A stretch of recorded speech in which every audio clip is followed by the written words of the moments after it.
43 LSM GMBI tahun 2025 dengan semangat solidaritas tanpa batas.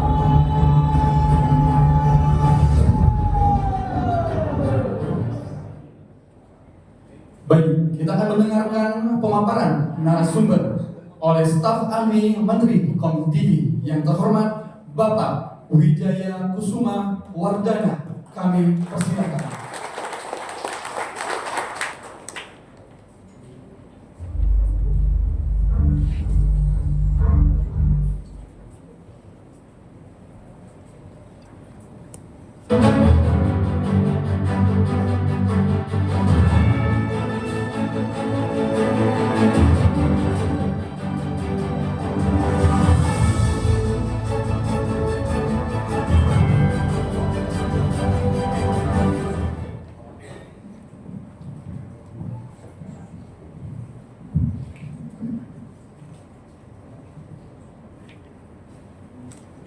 Bismillahirrahmanirrahim. Assalamualaikum warahmatullahi wabarakatuh.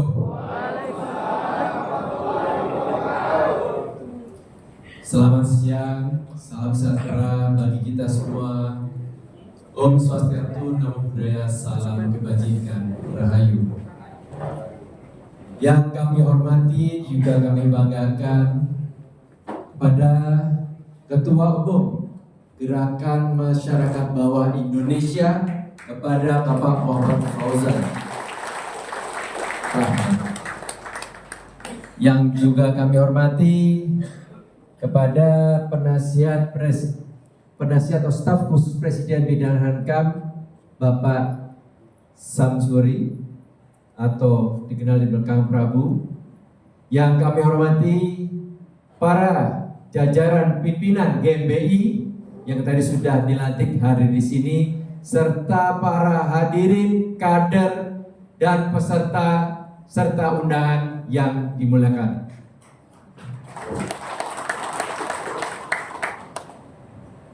Sebelum saya memulai materi yang diminta dari pihak penyelenggara untuk memeriahkan acara Rakernas ke-23 LSM Gerakan Masyarakat Bawah Indonesia tentang solidaritas tanpa batas, dan ini memang luar biasa. Tadi dari pertama kali acara saya hadir di sini dan saya mengikuti dan juga mendengarkan pesan dan amanat dari Bapak Ketua. Saya menunjukkan memang gerakan ini atau LSM ini memiliki solidaritas yang luar biasa. Saya tergetar di saya. Untuk itu izinkan saya membuka dengan sedikit pantun. Pergi ke pasar membeli rempah. Rempah diracik untuk mengobati. GMBI melangkah dengan gagah, menegakkan moral, menjauhi judi.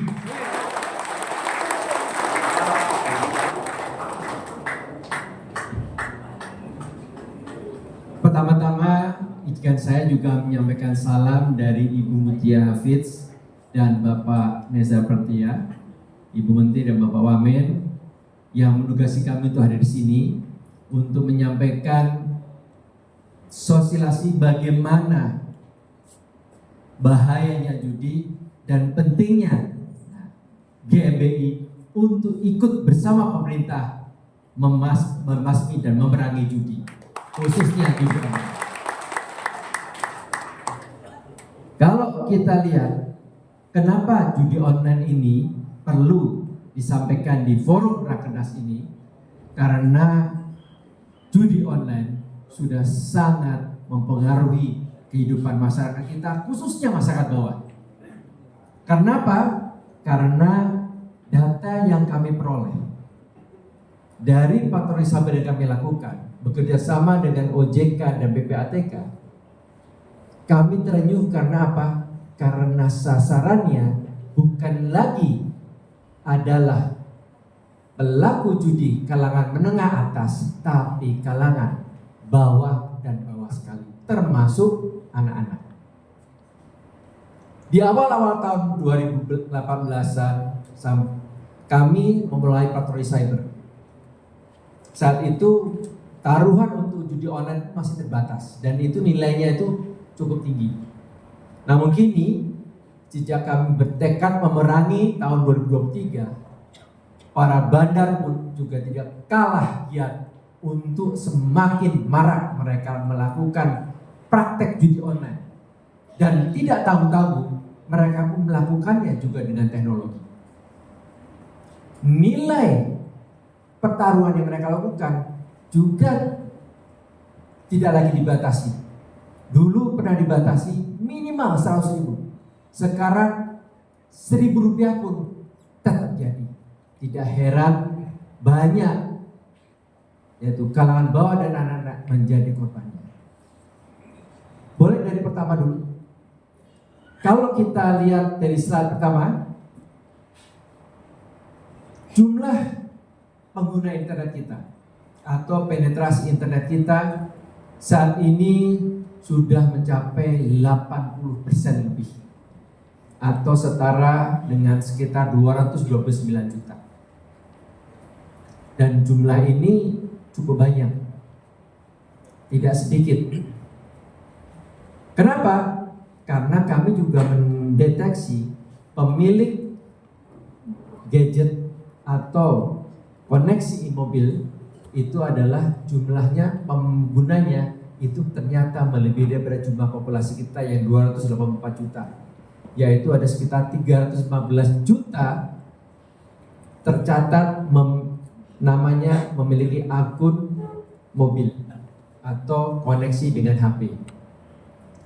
Nah, pengguna internet yang paling banyak ternyata adalah Gen Z dan milenial. Saya lihat kader-kader di sini juga tidak sedikit yang kalangan milenial juga. Kalau seperti saya, Pak Ketua, Pak Penasihat dan lain masih Gen senior atau Gen X atau baby boomer atau boomers. Itu lebih sedikit. Karena apa? Tidak sedikit generasi yang kolonial, bukan milenial, itu agak gaptek. Karena saat ini kalau kita lihat juga bahwa pengguna atau konsumsi waktu yang digunakan oleh rata-rata pengguna internet Indonesia adalah sekitar 7,5 jam atau hampir sepertiga dari waktu sehari kita lakukan. Padahal kalau kita tidur, nah kecuali para aktivis ini pasti tidurnya sedikit ini. Tapi rata-rata kita tidur menurut medis 5-8 jam.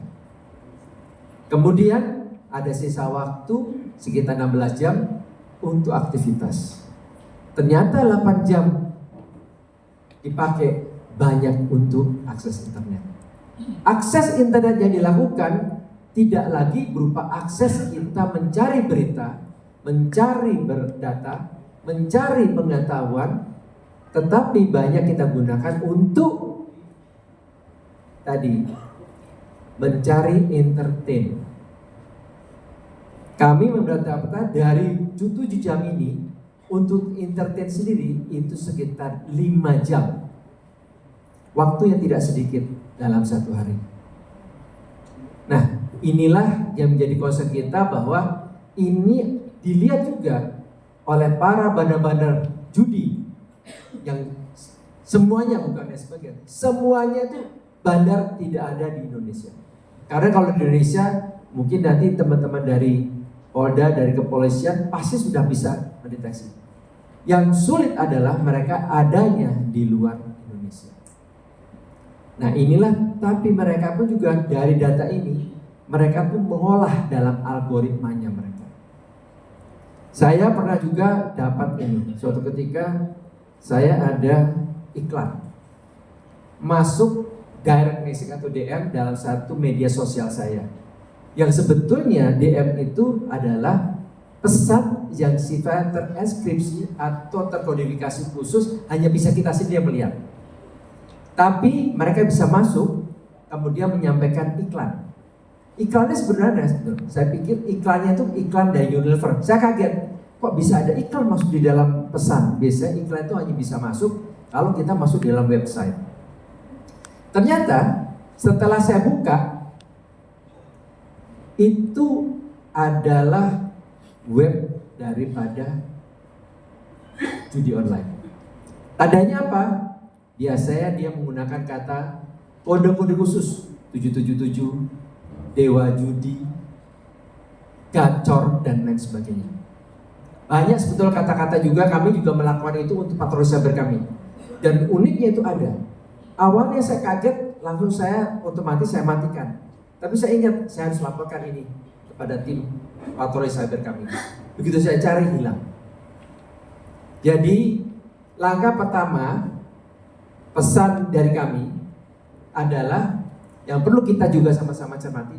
Begitu kita ada pesan yang kita tidak kenali, saran kami adalah sebaiknya kita jangan sekali-kali mengklik atau membuka. Karena apa? Begitu mengklik di dalam gadget kita, maka algoritma dia masuk dalam cookies-nya sudah terekam di kita. Dan mereka akan lihat terus. Lebih unik lagi, ini saya juga pernah dapat, tiba-tiba ada nomor telepon dari Syria. Telepon dari Syria. Ini saya berbagi cerita bahwa sekarang lebih canggihnya.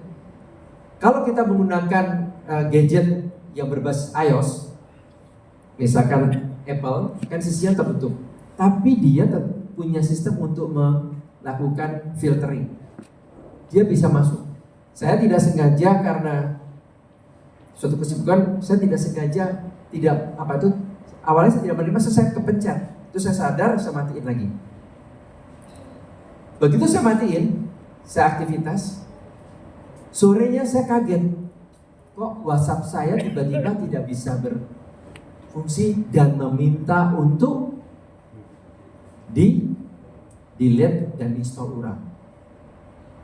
Saya matikan lagi, saya cek. Memang sebetulnya kapasitas, dia bilang kapasitas memorinya sudah agak mendekati daripada kuota karena saya pakai sistem cloud. Ternyata setelah saya buka lagi masih belum bisa. Akhirnya apa yang saya lakukan? Saya hard reset, artinya saya matikan total. Saya turn off. Saya biarkan selama 1 jam, kemudian saya nyalakan lagi. Alhamdulillah WhatsApp saya nyala. Nah, kemudian saya cek, adakah akun-akun perbankan saya yang di hijack? Ternyata tidak. Jadi ini juga apabila Bapak tidak sengaja mengklik atau membuka atau menerima, segeralah matikan off ya handphonenya dan biarkan sahabat-sahabat supaya tidak kena scamming atau phishing. Lanjut.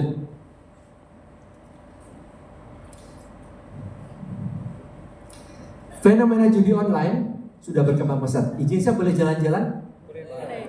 Supaya nggak bosan di sini, karena di sini kayaknya nggak ada bisa ngeliat saya karena ketutupan yang besar ini. Jadi judi online saat ini sudah berkembang pesat, berdampak pada aspek sosial ekonomi termasuk kesehatan mental. Kenapa kesehatan mental? Mohon maaf Bapak-bapak dari kepolisian, kita tahu beberapa waktu yang lalu ada seorang istri membakar suaminya, padahal sesama polisi. Mohon izin Pak. Karena apa? Karena kalau judi jadi korban judi online, yang korban bukan diri kita, yang jadi korban adalah keluarga kita. Kalau kita bermain, pertama kena istri kita kalau punya istri. Selain istri kita kena anak kita. Kenapa? Begitu kita terjebak dengan judi online, kita akan terus dan terus. Siklus daripada pelaku judi online ataupun praktek judi online, kami mengamati dalam dashboard kami itu berkisar antara jam 9 sampai jam 3 pagi, 9 malam sampai 3 pagi. Dan uniknya itu, mereka yang melakukan tadi permainan judi online tidak pernah bisa capek dan ngantuk. Kenapa? Kebetulan saya pernah ikut bermain, tapi menggunakan akun atau nomor yang terenkripsi. Artinya, kalau umpamanya akun saya, nomor HP saya itu tidak, itu saya akan kena tercatat sebagai pelaku judi, dan sebagai ASN tentunya akan ada konsekuensi. Nah, saya amati bahwa ternyata di pukul 12.01 khususnya biasa kita udah selalu ngantuk, mereka itu memainkan musik dan irama yang sesuai dengan irama kita. Misal kita senang dangdut koplo, dia keluarkan dangdut koplo. Kita senang musik joget atau musik rock, dia keluarkan musik rock. Yang menyebabkan kita tuh selalu yang tadi ngantuk menjadi semangat lagi. Jadi ada musik ajep, ya tetap bangun. Nah, inilah yang akhirnya menyebabkan apa? Kita tidak sadar bahwa sebetulnya tubuh kita sebetulnya tidak cukup kuat, harus istirahat, tapi dipaksa untuk terus terjaga untuk bermain. Nah, pertumbuhannya saat ini judi online pesat karena satu, kemudahan akses, sifat anonim, dan beragam jenis permainan. Dan permainan ini pun mereka, salah satunya kami juga deteksi, melakukan praktek dengan menggunakan sistem ataupun kayak semacam cover. Jadi yang dia itu juga melekat pada sistem yang ada di media sosial, TikTok misalnya. Pada akhir Agustus yang lalu, pada saat terjadi kerusuhan besar, kami mendeteksi, kita melihat bahwa tidak sedikit akun judi online itu bermain dan melakukan transaksi agar siapa? Agar para pemegang punya akun TikTok untuk menayangkan video-video yang bisa jadi video-video itu bukan video yang sesungguhnya terjadi di lapangan. Tujuannya apa? Untuk bisa mendapatkan viewer yang besar. Nah, kami di Komdigi akhirnya bersurat kepada TikTok untuk minta pertanggungjawab mereka dan menunjukkan bahwa mereka betul tidak terafiliasi dengan akun judi. Nah, inilah yang kami juga mereka beragam jenis permainan, dan permainan bukan hanya permainan sidang koin, berbagai perilaku kehidupan kita pun bisa dijadikan permainan untuk judi online. Nah, kita di sini Indonesia adalah salah satu negara dengan jumlah pelaku dan transaksi judi online yang tinggi. Transaksi kita di tahun 2024 nyaris 1.000 triliun. Saya ulangi, nyaris 1.000 triliun menurut PPATK. Oleh karena itu, kami bersama PPATK sekarang berupaya terus mencegah itu. Kami mensosialisasikan ke berbagai pihak, pemangku kepentingan untuk bersama-sama mencegah itu. Belum selesai, jangan buru-buru. Mudah-mudahan, tapi tolong nanti kalau saya kurang tolong diinikan. Tadi ada beberapa hal yang perlu dicermati di 3 poin tadi. Nah, ada 3 faktor pencetus judi online. Pertama, pendidikan. Rendahnya literasi, baik literasi digital, terutama literasi keuangan. Kurangnya pengawasan pihak sekolah dan pembiayaan siswa ikut judi online, khususnya siswa di kalangan SMA. Alhamdulillah kami sejak tahun 2003 bekerja sama dengan teman-teman waktu Dikbud dan Dinas, akhirnya mereka mulai sadar. Tahun 2023 kami pernah melakukan uji petik di 2 lokasi dengan mengundang kepala sekolah, pendidik sekolah, pengawas sekolah, dan guru-guru di Sulawesi Selatan, wilayah timur, dan Sumatera Selatan di wilayah barat. Dari 300 peserta yang kita uji petik, sebagian besar guru, ada hal yang menarik. Kami melakukan survei ical atau rapid survei ringkas yang terdiri 5 pertanyaan. Salah satu pertanyaannya adalah, apabila ada keluarga atau anggota keluarga yang terindikasi judi, apa yang dilakukan?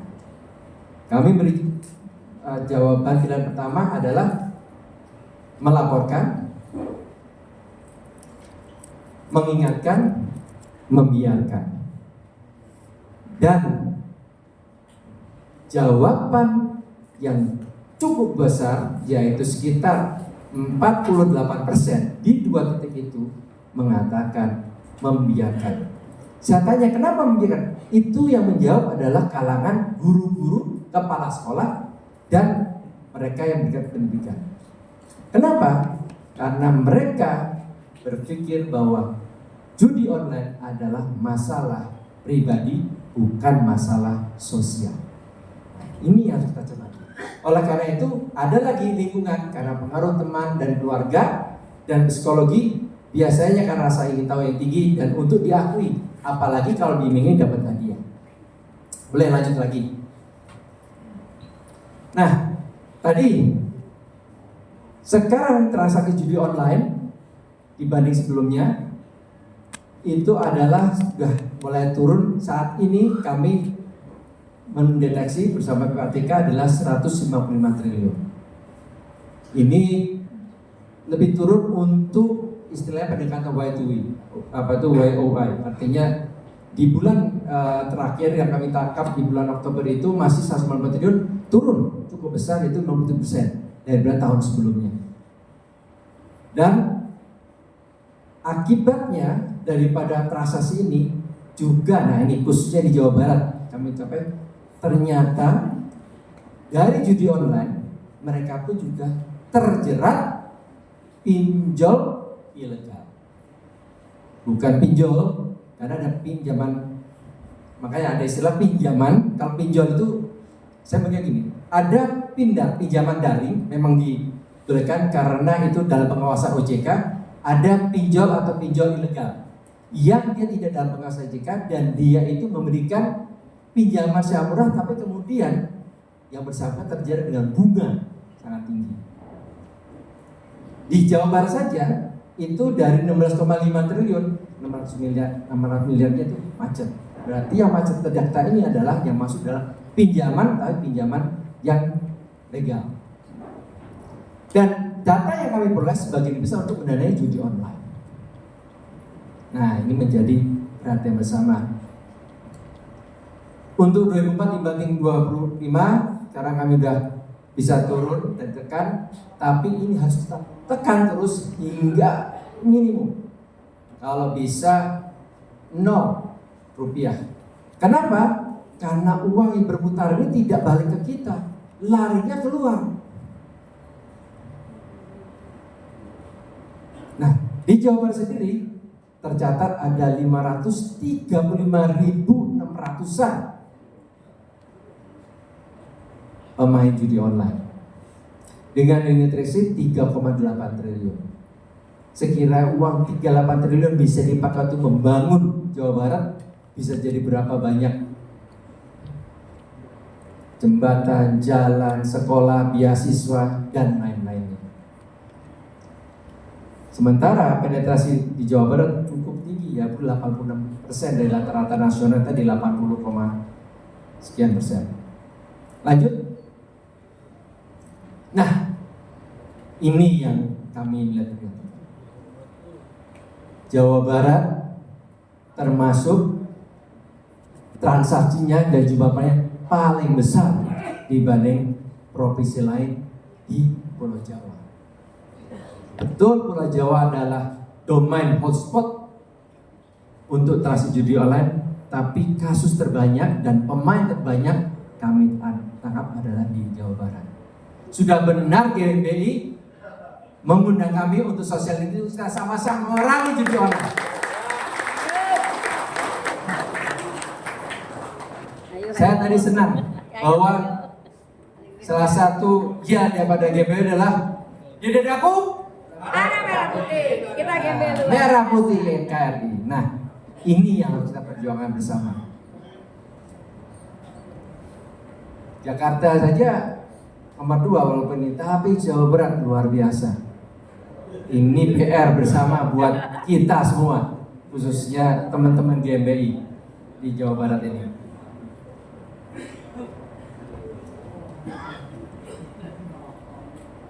Ini kalau total rata-rata bisa udah 10 triliun ini. Jadi ya. Oke, kita lanjut. Lalu apa yang bisa kita lakukan? Kami di Komdigi, next, kami seperti tadi saya sampaikan, kami lakukan konten judi. Konten judi ada total hampir 1 tahun ini dari sudah kami lakukan patroli cyber sebanyak lebih dari 2,47 juta konten, khususnya konten judi online. Jadi ada konten negatif itu ada konten judi online, konten pornografi, konten kekerasan, hoax, tapi yang paling banyak adalah konten judi online. Dan rata-rata kami blokir itu 160.000 konten per bulan. Dan kami melakukan ini selain ada tim, kami juga melakukan juga dengan bantuan AI. Tapi yang kami juga miris, dengan duit yang triliun rupiah tadi, para bandar itu juga beli teknologi untuk bisa lebih banyak lagi menyebarkan pola-pola konten judi. Kami tahun 2004 lalu kami mengundang beberapa jurnalis media untuk mengupas mengenai judi online ini. Dan salah satu dan beberapa dari fotografer dan jurnalis, mereka melakukan investigasi langsung ke salah satu sumbernya di Kamboja dan Myanmar. Hasil wawancara mereka, jadi investigasi jurnalistiknya, mereka mengatakan begini, kami tidak takut di penjara. Ini para bandar. Kami tidak takut kami tidak takut dengan teknologi apapun juga. Kami juga tidak takut Tuhan, katanya. Lalu apa yang Anda takuti? Kami cuma takut satu saja, yaitu apa? Jika tidak ada yang main judi lagi. Artinya kita harus mulai bagaimana mencegah supaya jangan ada judi. Ini kami melalui website banyak tuh, ada 1, file sharing yang tadi saya katakan bisa masuk ke sini tiba-tiba. Kemudian di Meta, Facebook, IG juga ada, X, Google, banyak kita udah lakukan. Yang paling banyak di website serta tadi di file sharing. Makanya tadi begitu kita ada masuk dari nomor yang dikenal, saran kami adalah jangan sekali-kali dibuka atau klik. Lebih baik diamkan. Kalau memang punya keperluan, nanti pasti akan memberikan pesan. Kalaupun ada pesan yang nomor juga nggak kenal, sekarang ada, misalkan ada pesan adanya keringan pajak, PBB atau segala macam. Sebelum kita klik, pastikan aja kita telepon ke nomor hotline yang ada. Nah, kita browsing saja nomor hotline-nya, dan biasanya nomor hotline itu adalah tidak berbayar. Ini untuk mengurangi risiko kita juga. Jadi tadi kena korban, baik korban scamming, phishing, apalagi judi online. Nah, apa kira-kira dampak judi online? Jadi kalau kita lihat judi online itu ada macam-macam. Rata-rata judi online itu telah menciptakan lingkaran setan yang tidak hanya dari judi, termasuk dengan pinjol ilegal tadi. Karena begitu judi, dia butuh modalnya dia buat untuk dan mencarikan kemenangan yang sifatnya apa. Apalagi judi online itu kami menilai sebagai penipuan, bukan lagi judi, bukan lagi yang sifatnya adanya peluang untuk menang. Karena apa? Karena semuanya diatur oleh mesin, dan mesin itu tinggal mengatur bandarnya maunya siapa yang menang. Bukan kalau kita misalkan judi bola MU lawan City atau Liverpool, nah itu mungkin bisa ini. Apalagi yang semalam penggemar Premier League Liverpool lawan City, nah itu bisa jadi ada kemungkinan. Tapi kalau begitu judi online, itu pasti kita kalah. Kalau menang itu diberi.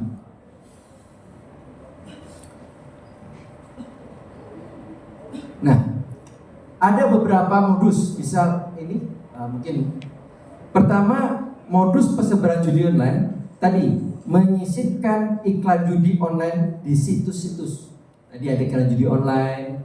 Kadang-kadang tidak kalah juga mereka menyisipkan, mohon maaf, di situs-situs pornografi. Bagi anak-anak Gen Z, Mile, kadang-kadang tertarik dengan gambar-gambar yang seronok, mereka buka. Di situ biasanya sih akun atau iklan-iklan tentang judi online. Kemudian tidak kalah penting juga masuk juga aplikasi game, aplikasi mobile, artinya game domino yang ada sistem taruhan uang. Ada juga biasanya di video pendek dengan watermark brand tertentu. Nah, terakhir yang tadi saya katakan ada metode SMA atau WhatsApp Blast yang dia bisa saja kalau kita tidak sadar kita ngeklik udah masuk juga. Jadi tipsnya adalah jangan pernah mencari kata kunci. Nah, ini pertama ada judi online. Begitu masuk judi online kita sudah masuk dalam cookies kita, algoritma di ini. Kedua, kalau kita tidak mau bisa mengatur algoritma di Google itu biasanya agar tidak mendengar iklan judi online bisa dipakai. Dicari, di search di Google nanti ada pilihannya menu. Tidak menerima iklan. Nah, buka Google, pergi setelan, klik previsa dan keamanan, masuk personal iklan, lalu pilih nonaktifkan. Ini juga bisa dilakukan. Jadi bagi Bapak Ibu atau para kader dari sini supaya tidak mudah terjelah, kita buka aja Google, kita ke setting, lalu kita nonaktifkan itu pilihan untuk personifikasi iklan. Nah, yang juga tidak kalah penting adalah apa strategi sosialisasi yang harus kita lakukan bersama. Pertama, kita menyasar kepada masyarakat umum. Pertama, Gen Z yang tadi ada 50%, milenials yang 40-an%, dan juga generasi X. Karena mereka lah yang memiliki intensitas terpapar oleh digitalisasi. Kedua, tidak kalah penting juga pada tokoh masyarakat. Di sini banyak tokoh masyarakat, apalagi GMBI, juga komunitas, ormas, LSM, NGO, komunitas pendidikan, guru, tokoh masyarakat juga ada guru, kiai, ulama, kita pun juga lakukan. Dan tidak kalah penting kami juga bersama juga media. Karena apa? Tugasnya adalah tanggung jawab sosial. Nah, saat ini di tahun lalu perlunya adalah Kepres nomor 21 tahun 2004 perlunya bentuk satuan tugas pemberantasan judi daring. Dan ini kita harapkan juga mudah-mudahan saya dengar juga pemerintah Jawa Barat sudah membentuk itu dan kami minta juga dorongan dan partisipasi dari teman-teman GBI juga. Lanjut, dalam menghadapi judi bukan hanya tugas kami pemerintah, tapi kita bersama dan berupa langkah bersama untuk menjaga masa depan generasi kita. Dan kata kuncinya tadi adalah mari kita jaga keluarga kita. Ingatkan kita kalau ada kerabat kita, keluarga kita, anggota keluarga kita yang terkena judi, apalagi malam hari kita sudah diam sendiri kayak orang soliter dan autis, kita tegur, kita ajak bicara dan tanyakan apa yang dilakukan. Itu merupakan langkah awal untuk mencegah judi. Saya kira itu terakhir dari kami. Saya tutup dengan pantun, Raisa pergi dengan arwah kasih. Saya cukupkan di sini. Terima kasih. Wassalamualaikum warahmatullahi wabarakatuh.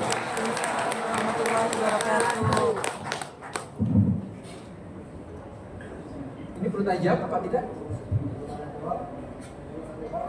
Kalau ada bertanya silakan, kalau enggak ya nggak apa-apa.